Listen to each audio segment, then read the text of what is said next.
All right, in this video, we are going to be going through Le Chatelier's principle, and we're going to look at how Le Chatelier's principle is ultimately going to affect our laboratory and our activity for this week in Chem 106 lab. So let's talk a little bit about what Le Chatelier's principle actually is. So imagine for a second that you've got a system at equilibrium. Now, as you know, equilibrium is a state where the reaction is going in a forward and reverse direction, both evenly in terms of the reaction rates. So for reactions that are reversible, the equilibrium state is the natural state of that reaction. Now, where Le Chatelier's principle comes in is, well, what if we manage to bump or distress or in some way alter that reaction system and bump it out of equilibrium for whatever reason? What Le Chatelier's principle tells us is that when that kind of thing happens, the reaction is going to modify itself to get back to that equilibrium state. And so those ways that we can alter the equilibrium, we call those stresses or stressors. And in a lot of ways, they are just ways that we can manipulate the equilibrium to push it in one direction or another, knowing that once that stress is no longer applied, the equilibrium will return to the system. Now, in all cases other than temperature, the equilibrium that we come back to after the stress has been relieved end up with the same value of K that we had before. Now, when we alter the temperature takes advantage of the exothermic or endothermic nature of the reaction itself, and the equilibrium ends up getting pushed further in one direction or the other.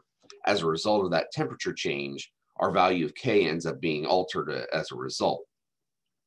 The Clausius-Clapeyron equation is a great way to monitor this and to actually show the impact of that temperature on the reaction system itself. But that's a different discussion for another day.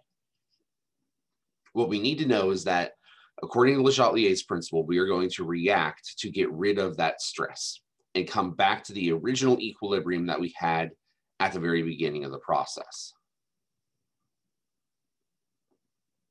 So we can break down the kinds of stresses into a couple of key categories: concentration, pressure, volume, temperature, and catalysis. And so we'll start by looking at the concentration effects. With the concentration effects, what we are looking to do is basically reverse whatever concentration stress has been introduced. So if the concentration of one of the reaction species goes up, we're going to see a shift to make that concentration go down. And the reaction will either shift to the left or shift to the right, depending upon what's being introduced. So for example, if I add some extra product, we now have more product than we should in the reaction. And we're going to see a shift to the left, getting rid of that extra product and creating more reactants. Now, the value of K won't change at all, but we will see an overall shift toward the reactants. And if those reactants are observable, we'll be able to observe those in a greater way. If we decrease the concentration, we will see that the reaction is going to shift to replace what was lost. So if I have one of my reactants and I lose some of it, we will find that the reaction will shift to replace that reactant that was lost.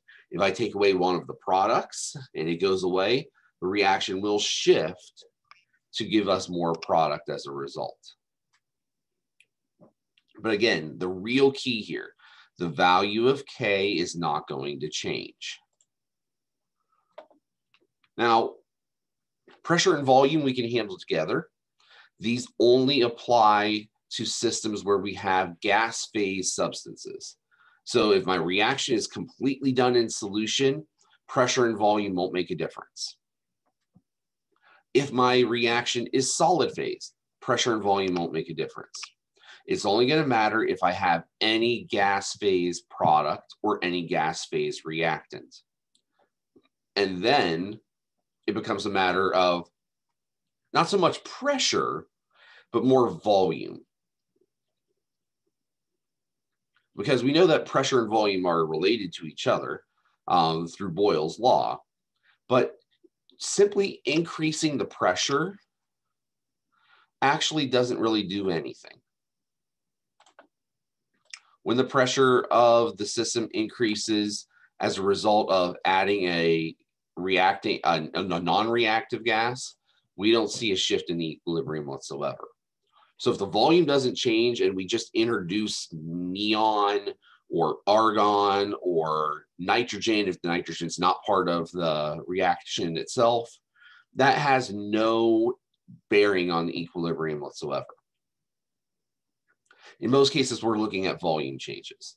So if volume increases, we now have more space. The pressure internally goes down because of that greater space. We're going to see a shift toward the creation of more gas molecules to replace and take up that extra space. When our volume decreases, we're going to see that the pressure inside of the vessel goes up as a result. We're going to see a shift away from gas molecules to lower the internal pressure inside and try to get it back to where it was, or at least get it back to a more recognizable, more usable state. So those are our treads with regard to pressure and volume. And again, they only apply to the gas phase. They don't apply to any other phase. So let's look at a diagram of this, kind of illustrate a little bit better what we're talking about. Let's say, for example, that we have this reaction system here where we've got two reactant gas molecules converting into one product gas molecule. Now, if I increase the volume of this container and make it so that the volume is greater, the pressure inside is going to decrease, what we'll see is that the balance will shift toward creating new, more particles of A, because there are more A particles over here. And if we decrease the volume, if we increase the pressure, we'll see that we see an overall shift toward the pressure values here where B now becomes greater than A. And so this is a circumstance where our value of K will change. Definitely will change in terms of Kc, will likely change in terms of values of Kp as well.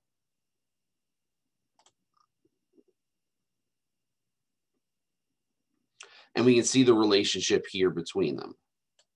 So let's say that, for example, that we have nitrogen dioxide in an equilibrium with its dimer, the dinitrogen tetroxide.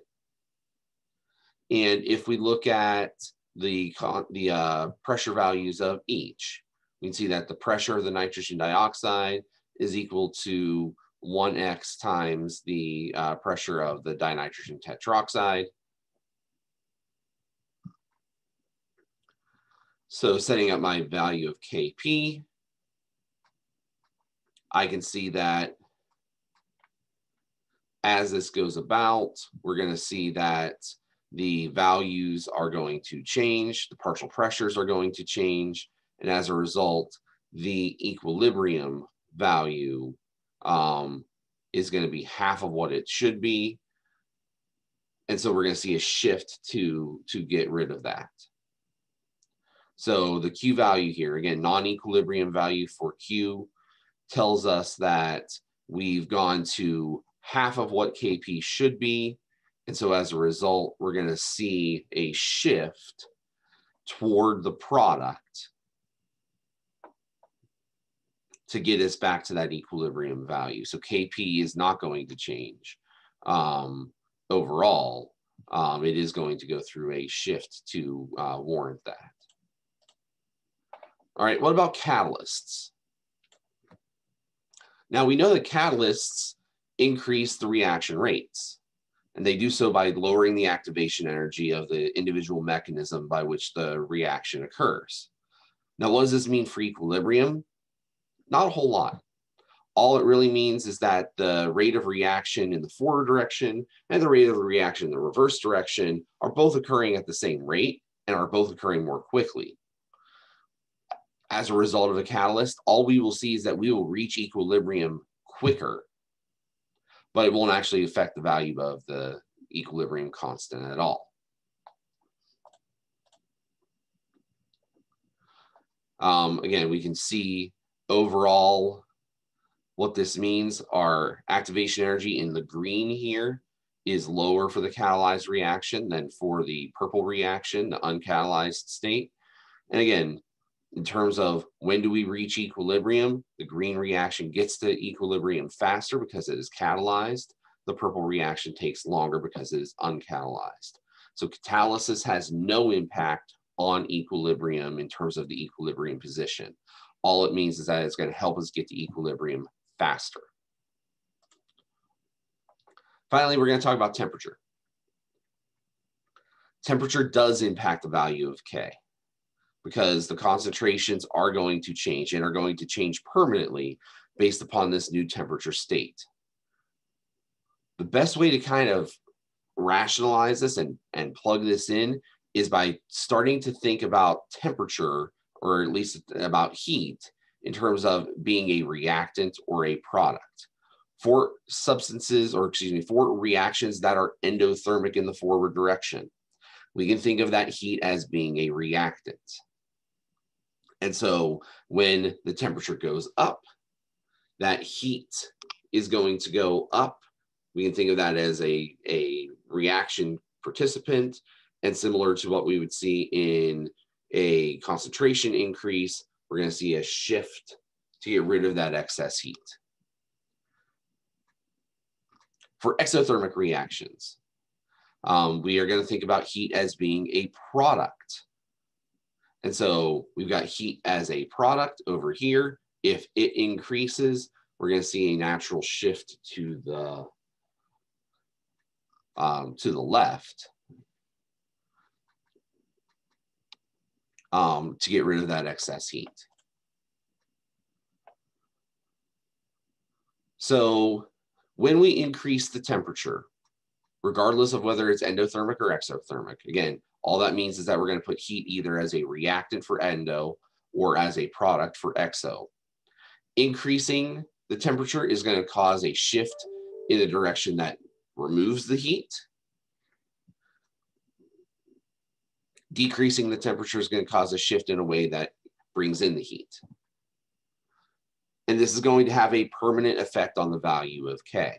Those shifts in position mean that we're going to have permanently higher values of reactants or higher values of products. Overall, if the reaction is endothermic, we're going to see a overall shift toward the products, and a K value is going to increase as a result of that shift to the products. If the reaction is exothermic, heat is a product, so increasing the temperature is going to cause us to get rid of products. It's going to lower our value of K. And so this table out of your textbook does a really good job of kind of summarizing all of the different stressors that are out there and how those stressors ultimately will impact the reaction itself. So this is a good reference for you to kind of look at. Shifting our attention now to the activity that we're going to be doing in lab. The pre-lab assignment is relatively straightforward and simple. Just a definition of equilibrium, definition of Le Chatelier's principle, and then an interpretation of this particular reaction system, where we can see that the reaction system on the left is going to be yellow because of the iron 3, and its color being yellow. Thiocyanate ion is colorless in water. And the complex ion that forms is a red color. So what we're looking for in number 3 is what would we expect to see as these reactions are participating. So if I have this system and I see iron is being added, well, increasing the concentration of one of my reactants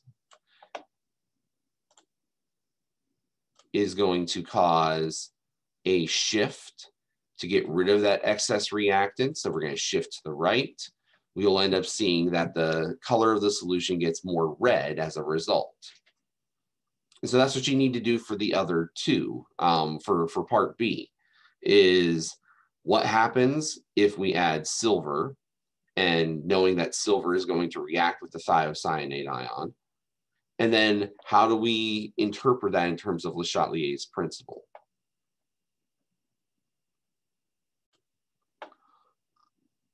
Looking at the lab itself, you're going to see that we have a total of 4 reactions that we are going to be looking at more closely. All of these involve coloration in some form or fashion, either through the use of colored complexes like the cobalt here, or using indicators like alizarin yellow R to indicate position of equilibrium. So these are the things that you're going to look for. These are the things that you're going to be working on. And we'll give you a little bit more detail about them when we get to the lab on your particular lab day. But overall, this is a very straightforward lab, and it's pretty easy to get things kind of lined up once you know what it is that you're looking for and how to do it. So more details on that when you get to lab. But for now, we're going to close off right here.